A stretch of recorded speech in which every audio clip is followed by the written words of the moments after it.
Welcome back, everyone. Today we're going deep on a research paper that Curt Robbins, our senior technical writer, suggested. Yeah, this is going to be good. It's called The Cultural Evolution of Technology, Facts and Theories. Okay. And it's by Robert Boyd, Peter Richardson, and Joseph Henrich.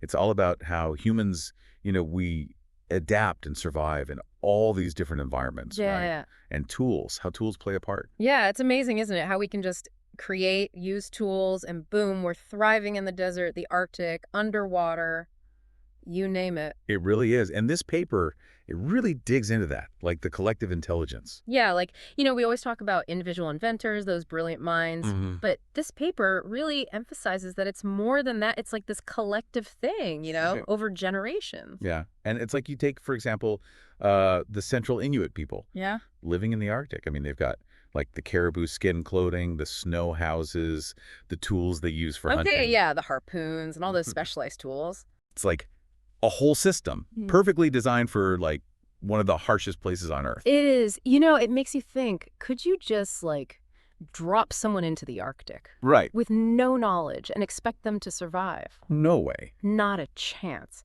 History's full of examples of that not working out so well. Oh, yeah, totally. Like the Franklin expedition. Right? Even experienced European explorers, they couldn't survive without that knowledge, that accumulated, culturally evolved knowledge. They were missing that cultural like backbone. Exactly. Like the Yeah. Inuit weren't just, poof, born knowing how to build a kayak or hunt a seal. Oh, yeah. It's generations, centuries even, of passing down, refining those skills. Okay, so it's not just about those like light bulb moments. Eureka moment. Yeah, those eureka moments. Not really. This paper really stresses that it's gradual evolution. Like most advancements, they're really just small changes, right? Small incremental changes. Yes. Accumulated over a long time. So it's like, if I'm picturing this right, it's like standing on the shoulders of like tons of inventors who came before. Exactly. Like each generation, they inherit this knowledge, right? Yeah.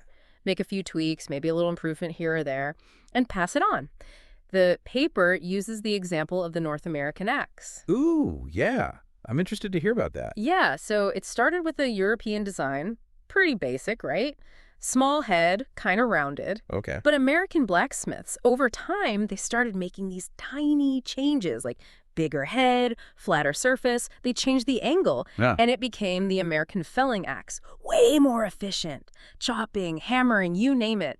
And this happened, get this, over like a century. Wow. Each blacksmith building on what came before. So those tweaks weren't so tiny after all. They add up. It's like deep understanding, efficiency, all born out of generations of trial and error. It's almost like cultural natural selection. Yeah, that's a great way to put it. And it gets even more complex. The paper talks about shiprudders. From basic steering oars to those complex stern post rudders. The ones we see today. Exactly. 500 years, they say, of little improvements to get to that optimal design. So this whole idea of innovation, I'm seeing it in a new light now.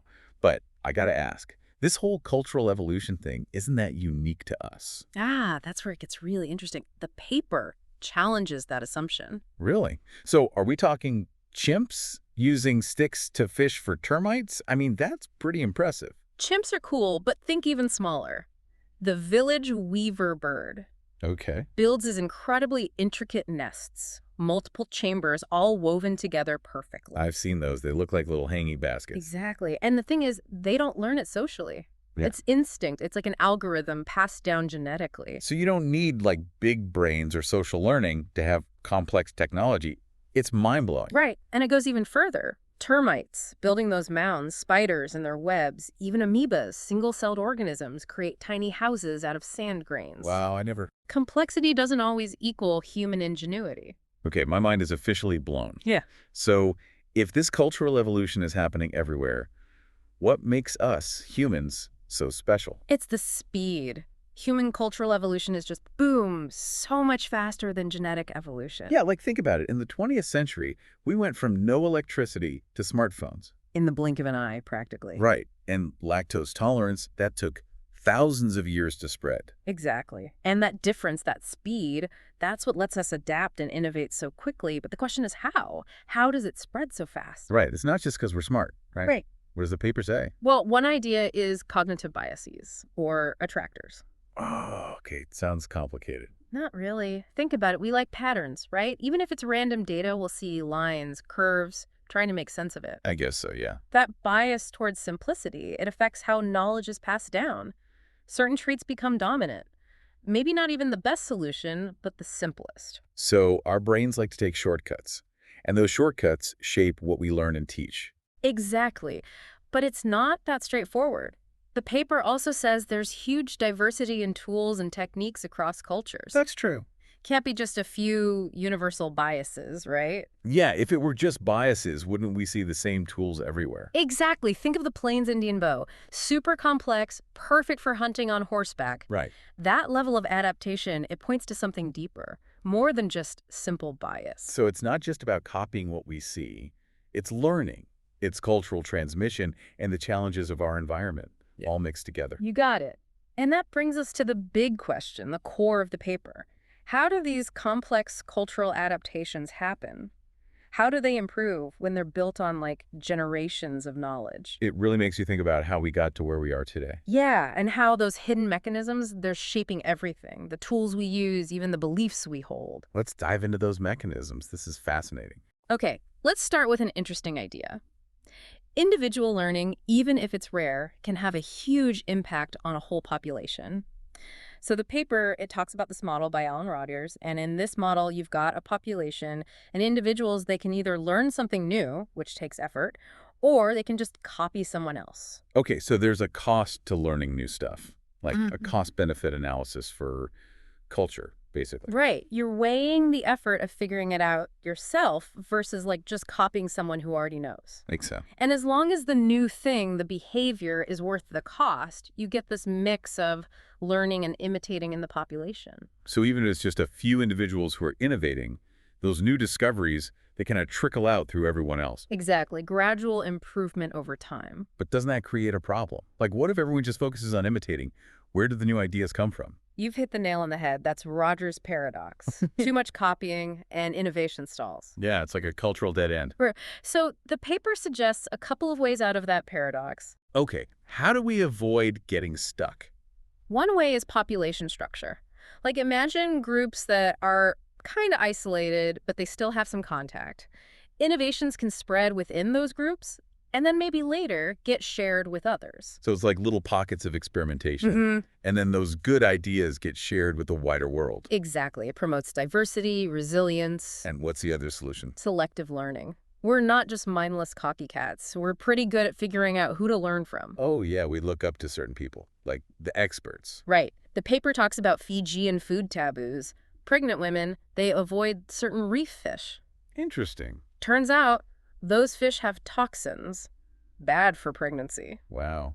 So they knew about marine biology. No, that's the cool part. Often, they don't know the science behind it. Huh? They just learn from the older women, the respected ones, relying on experience, wisdom. So it's like a cultural safety net, passed down without needing all the scientific details. Exactly. And that leads to payoff bias transmission. Payoff biased. So like focusing on what works, even if you don't know why. Yep. Imitating successful people, even if you don't understand the reasons. Like following a recipe without knowing the chemistry, as long as the cake tastes good. That's it. Maybe not the fastest way to innovate, but it's powerful. This explains how some practices, techniques, they refine over time, even without scientific knowledge. Okay, so we've got slow diffusion from individual learning, then this copying of success. What's the third mechanism? This one's a bit more obvious from an economic standpoint. It's when innovations spread quickly because their benefits are clear. Ah, so now we're talking about those eureka moments. Someone invents something awesome and everyone's like, I need that. Exactly. Driven by rational actors, like the printing press, the steam engine, revolutionary with immediate benefits, so they spread like wildfire. But that doesn't always happen, right? Especially with those more subtle cultural adaptations like the food taboos. You're right. The paper says this rational model, it doesn't explain everything. A lot of cultural stuff, especially traditions, social norms, they might spread through those other mechanisms, even if the benefits aren't immediately obvious. So it's a mix, right? Bursts of genius, copying what works, and then that slow accumulation of knowledge over generations. It's a beautiful, messy process. It makes you really appreciate the complexity of it all. And there's one more big piece to the puzzle, population size, how many people are involved. That actually affects how complex and diverse a culture's tools and tech become. Oh, I didn't think about that. So, like, more people equals more innovation. It's not quite that simple, but it's related. The paper talks about cultural drift. Imagine a small, isolated population. Knowledge is passed down orally, right?